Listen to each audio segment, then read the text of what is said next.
ನಮಸ್ಕಾರ ಸ್ನೇಹಿತರೆ, ನಿನ್ನೆಯಿಂದನೇ 15 ಕೆಜಿ ಅಕ್ಕಿ ಕೊಡ್ಲಿಕ್ಕೆ ಪ್ರಾರಂಭ ಮಾಡಲಾಗಿದೆ. ಸೊ ಹೀಗಾಗಿ ಬಹಳಷ್ಟು ಕಡೆ ಈಗಾಗಲೇ 15 ಕೆಜಿ ಅಕ್ಕಿಯನ್ನ ಕೊಟ್ಟಿದ್ದಾರೆ. ಸ್ವತಃ ನಮ್ಮ ಮನೆಯಲ್ಲಿ ಕೂಡ 15 ಕೆಜಿ ಒಬ್ಬರಿಗೆ ಟೋಟಲಿ 5 ಜನ ಇದೀವಿ. ಸೊ 75 ಕೆಜಿ ಅಕ್ಕಿಯನ್ನ ನಮ್ಮ ಮನೆಯಲ್ಲಿ ತಂದಿದೀವಿ ನಾವು ನ್ಯಾಯಬೆಲೆ ಅಂಗಡಿ ಮುಖಾಂತರ. ಸೊ ಹಾಗಾದ್ರೆ ಒಬ್ಬೊಬ್ಬರ ಕಡೆ 10 ಕೆಜಿ ಮಾತ್ರ ಕೊಟ್ಟಿದ್ದಾರೆ ಅಂತ ಹೇಳ್ಬಿಟ್ಟು ಕಮೆಂಟ್ಸ್ ಗಳು ಬಂದಿದ್ದಾವೆ. ನಾನು ಅಬ್ಸರ್ವ್ ಮಾಡಿದೀನಿ, ನೋಡಿದೀನಿ. ಯಾಕಂದ್ರೆ ನಿನ್ನೆ ಸಾಕಷ್ಟು ಈ ರೀತಿ ಆಗತ್ತೆ ಅಂತ ಹೇಳ್ಬಿಟ್ಟು ನನಗೆ ಗೊತ್ತಾಯಿತು. ಮೊದಲು ಕೂಡ ವಿಡಿಯೋ ಮಾಡಿದ್ದೆ, ಆ ವಿಡಿಯೋದಲ್ಲಿ ನಿಮ್ಗೆ ಸಾಕಷ್ಟು ಮಾಹಿತಿಗಳನ್ನ ಕೊಟ್ಟಿದ್ದೆ. ಅದೇ ರೀತಿಯಾಗಿ ನಿಮ್ಗೆ 10 ಕೆಜಿ ಅಕ್ಕಿ ಕೊಟ್ಟಿದ್ದೆ, ಆದ್ರೆ ಇನ್ನೂ 5 ಕೆಜಿ ಕೊಡ್ಲೇಬೇಕು ಅವರು. ಸೊ ಬಿಟ್ಟು ಬಂದ್ರೆ ನೀವು ಮೂರ್ಖರಾಗ್ತೀರಾ, ನೀವು ಹುಚ್ಚಾಗ್ತೀರಾ. ಸೊ ಆ ಒಂದು 5 ಕೆಜಿ ಅಕ್ಕಿಯನ್ನ ಮತ್ತೆ ನೀವು ಎಷ್ಟು ಜನ ಇರ್ತೀರಿ ಅಷ್ಟು ಜನರದ 5 ಕೆಜಿ ಅಕ್ಕಿನ ಇಸ್ಕೊಂಡ್ ಬರ್ಲೇಬೇಕಾಗತ್ತೆ. ಸೊ ಹಾಗಾದ್ರೆ ಏನೇನ್ ಮಾಡ್ಬೇಕು, ಏನಿಲ್ಲ, ಸೊಲ್ಯೂಷನ್ ಏನು, ಪ್ರತಿಯೊಂದು ಮಾಹಿತಿಯನ್ನ ಈ ಒಂದು ವಿಡಿಯೋದಲ್ಲಿ ನೋಡ್ತಾ ಹೋಗೋಣ. ಚಾನಲ್ಗೆ ಸಬ್ಸ್ಕ್ರೈಬ್ ಮಾಡಲಿ ಅಂದ್ರೆ ದಯವಿಟ್ಟು ಬೇಗನೆ ಸಬ್ಸ್ಕ್ರೈಬ್ ಮಾಡ್ಕೊಳ್ಳಿ. ವಿಡಿಯೋಕ್ಕೆ ಒಂದು ಲೈಕ್ ಕೊಟ್ಬಿಟ್ಟು ವಿಡಿಯೋನ ನೋಡ್ಲಿಕ್ಕೆ ಸ್ಟಾರ್ಟ್ ಮಾಡಿ. ಈಗ ಡೈರೆಕ್ಟ್ ಆಗಿ ಟಾಪಿಕ್ ಗೆ ಬಂದ್ಬಿಡ್ತೀನಿ.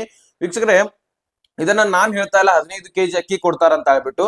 ಸ್ವತಃ ಸರ್ಕಾರವೇ ಆಹಾರ ಇಲಾಖೆ ಸಚಿವರಾದಂತಹ KH ಮುನಿಯಪ್ಪನವರೇ ಹೇಳಿರುವಂತದ್ದು. ಬೇಕಾದ್ರೆ ಅವರ ಟ್ವಿಟರ್ ನಲ್ಲಿ ಹೋಗಿ ಪೋಸ್ಟ್ ಗಳನ್ನ ಚೆಕ್ ಮಾಡಿದ್ರೆ ಗೊತ್ತಾಗುತ್ತೆ. ನಾನು ಈಗಾಗಲೇ ಒಂದು ವಿಡಿಯೋದಲ್ಲಿ ಅದ್ರ ಬಗ್ಗೆನೂ ಕೂಡ ತೋರಿಸಿದೀನಿ, ಮಾಹಿತಿ ಲೈವ್ ಪ್ರೂಫ್ ಆಗಿ ತೋರಿಸಿ ಅಪ್ಡೇಟ್ ಅನ್ನ ಕೊಟ್ಟಿದ್ದೀನಿ.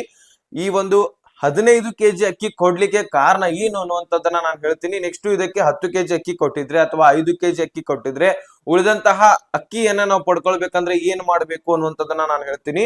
ಸದ್ಯಕ್ಕೆ ಈಗ 15 ಕೆಜಿ ಅಕ್ಕಿ ಕೊಡ್ಲಿಕ್ಕೆ ಕಾರಣ ಏನಪ್ಪಾ ಅಂದ್ರೆ, ಈ ತಿಂಗಳು 10 ಕೆಜಿ ಅಕ್ಕಿನೇ ಬರ್ಬೇಕಾಗಿತ್ತು. ಓಕೆ, ಅದಕ್ಕೇನಿಲ್ಲ. ಆದ್ರೆ ಹೋದ ತಿಂಗಳು ಅಂದ್ರೆ ಫೆಬ್ರವರಿ ತಿಂಗಳಲ್ಲಿ ನಮಗೆ 5 ಕೆಜಿ ಅಕ್ಕಿ ಬದಲಾಗಿ ಹಣ ಕೊಡ್ತಾ ಇದ್ರಲ್ವಾ, ಆ ಒಂದು ಹಣವನ್ನ ನಮಗೆ ಕೊಟ್ಟಿಲ್ಲ, ನಮ್ಮ ಖಾತೆಗಳಿಗೆ ಜಮಾ ಮಾಡಿಲ್ಲ. ಅದ್ರ ಹಿಂದಿನ ಕಂತುಗಳು ಕೂಡ ಪೆಂಡಿಂಗ್ ಉಳಿದಿದ್ವು, ಇಲ್ಲ ಅಂತೇನಿಲ್ಲ. ಆದ್ರೆ ಅವರು ಸರ್ಕಾರದವ್ರು ಏನ್ ಮಾಡ್ತಾ ಇದ್ರೆ, ಫೆಬ್ರವರಿ ತಿಂಗಳದ ಮಾತ್ರ ನಾವು ಕೊಟ್ಟಿಲ್ಲ, ಅದಕ್ಕೋಸ್ಕರ ಆ ಒಂದು 5 ಕೆಜಿ ಅಕ್ಕಿಯನ್ನ ಈ ಒಂದು ಮಾರ್ಚ್ ತಿಂಗಳ 10 ಕೆಜಿ ಅಕ್ಕಿ ಒಳಗೆ ಮಿಕ್ಸ್ ಮಾಡಿ ಟೋಟಲಿ 15 ಕೆಜಿ ಅಕ್ಕಿಯನ್ನ ನಾವು ಒಬ್ಬರಿಗೆ ನಿಮ್ಮ ಮನೆಯಲ್ಲಿ ಸದಸ್ಯರು ಎಷ್ಟು ಜನ ಇರ್ತಾರೆ ಅದರ ಆಧಾರದ ಮೇಲೆ ನಿಮ್ಗೆ ಬರ್ತಾ ಇರತ್ತೆ. ಈಗ ನೋಡಿ, ಒಬ್ಬರಿಗೆ 15 ಕೆಜಿ ಅಕ್ಕಿ ಅಂದ್ರೆ ನಿಮ್ಮ ಮನೆಯಲ್ಲಿ 3 ಜನ ಇದೀರಿ ಅಂತ ಅನ್ಕೊಳ್ಳಿ, 45 ಕೆಜಿ ಅಕ್ಕಿ ಆಗತ್ತೆ. ನಿಮ್ಮ ಮನೆಯಲ್ಲಿ 4 ಜನ ಇದ್ರೆ ಸೊ ನೋಡಿ 60 ಕೆಜಿ ಅಕ್ಕಿ ಆಗತ್ತೆ. ಈ ರೀತಿ ನಿಮ್ಗೆ ಒಬ್ಬರಿಗೆ 15 ಕೆಜಿ ಅಕ್ಕಿಯನ್ನ ಕೊಡ್ತಕ್ಕಂಥದ್ದು ರಾಜ್ಯ ಸರ್ಕಾರ. ಆದ್ರೆ ನೀವು ಒಂದು ವೇಳೆ ನ್ಯಾಯಬೆಲೆ ಅಂಗಡಿಗೆ ಹೋಗಿ ಬರೀ 10 ಕೆಜಿ ಅಕ್ಕಿ ಕೊಟ್ಟಿದ್ದಾರೆ ಅಷ್ಟೇ ತೆಗೆದುಕೊಂಡು ಬಂದ್ರಿ, ಅಥವಾ 5 ಕೆಜಿ ಅಕ್ಕಿ ಕೊಟ್ಟಿದ್ದಾರೆ ಅಷ್ಟೇ ತೆಗೆದುಕೊಂಡು ಬಂದ್ರಿ, ಈ ರೀತಿ ಏನಾದ್ರೂ ಮಾಡಿದ್ದೆ ಆದ್ರೆ ಆ ಉಳಿದಂತಹ ಅಕ್ಕಿಯನ್ನ ಆ ನ್ಯಾಯಬೆಲೆ ಅಂಗಡಿ ಅವನೇ ಹೊಡ್ಕೊಂಡು ಹೋಗ್ಬಿಡ್ತಾನೆ, ಅವನೇ ಮಾರಾಟ ಮಾಡ್ಕೊಂಡು ಅವನೇ ಆ ಒಂದು ಹಣವನ್ನ ಉಳಿಸ್ಕೊಂಡ್ ಬಿಡ್ತಾನೆ. ಸೊ ಅದಕ್ಕೋಸ್ಕರ ಪ್ರತಿಯೊಬ್ಬರಿಗೂ ಕೂಡ ಹೇಳ್ತಾ ಇದ್ದೀನಿ, ಯಾರು ಕೂಡ 15 ಕೆಜಿ ಅಕ್ಕಿ ಕೊಡದೇ ಇಲ್ಲಪ್ಪ ಅಂದ್ರೆ ನೀವು ಡೆಫಿನೆಟ್ಲಿ 15 ಕೆಜಿ ಅಕ್ಕಿಯನ್ನ ತೆಗೆದುಕೊಂಡು ಬನ್ನಿ. ನಮ್ಮ ಸರ್ಕಾರವೇ ಹೇಳಿದೆ, ನೀವ್ಯಾಕೆ 10 ಕೆಜಿ ಅಕ್ಕಿ ಕೊಡ್ತಾ ಇದ್ರಿ ಅಂತ ನೀವು ಕೇಳ್ಬೇಕು. ಇಲ್ಲಪ್ಪ ಅಂದ್ರೆ ನಾನು ಒಂದು ನಿಮ್ಗೆ ಸೊಲ್ಯೂಷನ್ ಕೊಡ್ತೀನಿ. ಗೂಗಲ್ ಅಲ್ಲಿ rations card help line number ಅಂತ ಸರ್ಚ್ ಮಾಡಿ, ನಿಮಗೆ ಒಂದು ನಂಬರ್ ಕೂಡ ಸಿಗತ್ತೆ. ಒಂದು ರೇಷನ್ ಕಾರ್ಡ್ ನಂಬರ್ ಅಂತ ನಾನು ಹೇಳ್ತೀನಿ ನಿಮ್ಗೆ, ನಂಬರ್ ಯಾವ್ದಂತ ಹೇಳ್ಬಿಟ್ಟು. ಸೊ ನೋಡೋದಾ ಇಲ್ಲಿ, ನಾನು ಈಗಾಗಲೇ ಒಂದು ವಿಡಿಯೋದಲ್ಲಿ ಕೂಡ ಹೇಳಿದ್ದೆ ನಮ್ಗೆ ರೇಷನ್ ಕಾರ್ಡ್ ಒಂದು ಹೆಲ್ಪ್ ಲೈನ್ ನಂಬರ್ ಯಾವ್ದಪ್ಪ ಅಂತ ಹೇಳ್ಬಿಟ್ಟು. ಒಂದ್ ನಿಮಿಷ ನೋಡಿ, ಹೆಲ್ಪ್ ಲೈನ್ ನಂಬರ್ ತೆಗೆದುಕೊಳ್ಳಿ, 180042593339. ಐ ರಿಪೀಟ್ ನೋಡಿ, ಇನ್ನೊಂದ್ಸಾರಿ ಹೇಳ್ತೀನಿ, 180042593339.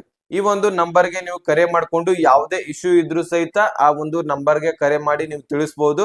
ನಿಮ್ಗೆ ಸೊಲ್ಯೂಷನ್ ಕೊಡ್ತಾರೆ. ಸೊಲ್ಯೂಷನ್ ಯಾವ ರೀತಿ ಕೊಡ್ತಾರಪ್ಪ ಅಂದ್ರೆ, ನಿಮ್ಮ ಏರಿಯಾನ ಹೇಳ್ಬೇಕು, ನಿಮ್ಮ ಒಂದು ಜಿಲ್ಲೆ, ನಿಮ್ಮ ತಾಲೂಕನ್ನ ಹೇಳಿದ್ರೆ ಅಲ್ಲಿರ್ತಕ್ಕಂತಹ ಅಧಿಕಾರಿಗಳಿಗೆ ಕಾಂಟ್ಯಾಕ್ಟ್ ಮಾಡ್ತಾರೆ. ಅಲ್ಲಿರ್ತಕ್ಕಂತಹ ತಾಲೂಕು ಅಧಿಕಾರಿಗಳಿಗೆ ಅವರು ಕಾಂಟ್ಯಾಕ್ಟ್ ಮಾಡಿ ಈ ರೀತಿ ನಿಮ್ಮ ಒಂದು ಜಿಲ್ಲೆಯಲ್ಲಿ, ನಿಮ್ಮ ತಾಲೂಕಿನಲ್ಲಿ, ನಿಮ್ಮ ಈ ಒಂದು ಒಂದು ಏರಿಯಾದಲ್ಲಿ ಈ ರೀತಿ ನಡೀತಾ ಇದೆ, ಸರಿಯಾಗಿ ಅಕ್ಕಿ ಕೊಡ್ತಾ ಇಲ್ಲ, ರಾಜ್ಯ ಸರ್ಕಾರದ ಹೆಸರನ್ನ ಕೆಡಿಸ್ತಾ ಇದ್ದಾರೆ, ಇದಕ್ಕೆ ನೀವು ಒಂದು ಅದಕ್ಕೆ ಹೋಗಿ ಇಲ್ಲಿ ಚೆಕ್ ಮಾಡಿ ಅಂತ ಹೇಳ್ತಾರೆ.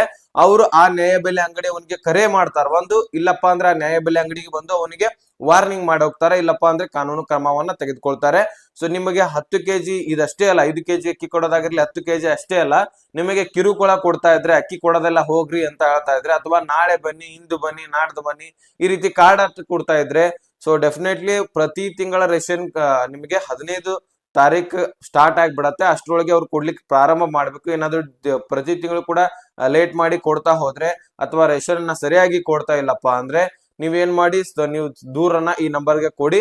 ಅವರು ಎಲ್ಲಾನು ಕೂಡ ಚೆಕ್ ಮಾಡಿ ಸರಿಯಾದ ಕ್ರಮವನ್ನ ಕೈಗೊಳ್ತಾರೆ. ಸೊ ಆದಷ್ಟು ನೋಡಿ 10 ಕೆಜಿ ಅಕ್ಕಿ ಕೊಡ್ತಾ ಇದ್ರೆ 5 ಕೆಜಿ ಅಕ್ಕಿ ಕೊಡ್ತಾ ಇದ್ರೆ ಸೊ ನಿಮಗೆ ಮೋಸ ಆಗ್ಬಾರ್ದಂತ ನಾನು ಹೇಳ್ತಾ ಇದ್ದೀನಿ. ಮತ್ತೊಮ್ಮೆ ಈ ಒಂದು ವಿಡಿಯೋ ಮಾಡಿ ಅದಕ್ಕೋಸ್ಕರ ಯಾರು ಕೂಡ ಬಿಡಬೇಡಿ. 15 ಕೆಜಿ ಅಕ್ಕಿಯನ್ನ ತೆಗೆದುಕೊಂಡು ಬನ್ನಿ. ಒಬ್ಬರಿಗೆ ನಿಮ್ಮ ಮನೆಯಲ್ಲಿ ಎಷ್ಟು ಜನ ಸದಸ್ಯರಿರ್ತಾರೆ ಅದರ ಆಧಾರದ ಮೇಲೆ ನೀವು ತೆಗೆದುಕೊಂಡು ಬನ್ನಿ.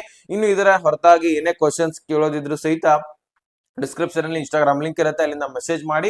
ನಾನು ಖಂಡಿತವಾಗ್ಲೂ ನಿಮ್ಗೆ ರಿಪ್ಲೈ ಕೊಡ್ತೀನಿ. ಈ ರೀತಿ ಬಹಳಷ್ಟು ಕಡೆ ಆಗಿದ್ದರಿಂದ ನಾನು ಸಪರೇಟ್ ಆಗಿ ವಿಡಿಯೋ ಮಾಡಿ ತಿಳಿಸ್ಕೊಡ್ಬೇಕಂತ ಹೇಳ್ಬಿಟ್ಟು ಈ ಒಂದು ವಿಡಿಯೋ ಮಾಡಿ ತಿಳಿಸಿದೀನಿ. 15 ಕೆಜಿ ಪ್ರತಿ ಒಂದು ನ್ಯಾಯ ಬೆಲೆ ಅಂಗಡಿಯಲ್ಲಿ ಕೊಡ್ತಾ ಇದ್ದಾರೆ. ಸೊ ನೀವು ಕೂಡ ಹೋಗಿ ಪಡೆದುಕೊಂಡು ಬನ್ನಿ. ಇಷ್ಟು ಅಪ್ಡೇಟ್ ಸಿಗ್ಬೇಕಾಗಿತ್ತು, ಕೊಟ್ಟಿದ್ದೀನಿ. ಅರ್ಥ ಆಗಿದ್ರೆ ನೆಕ್ಸ್ಟ್ ಮಾಹಿತಿ ಸಿಗೋಣ. ಅಲ್ಲಿ ತನಕ ಬಾಯ್ ಬಿಡಿ ಫ್ರೆಂಡ್ಸ್.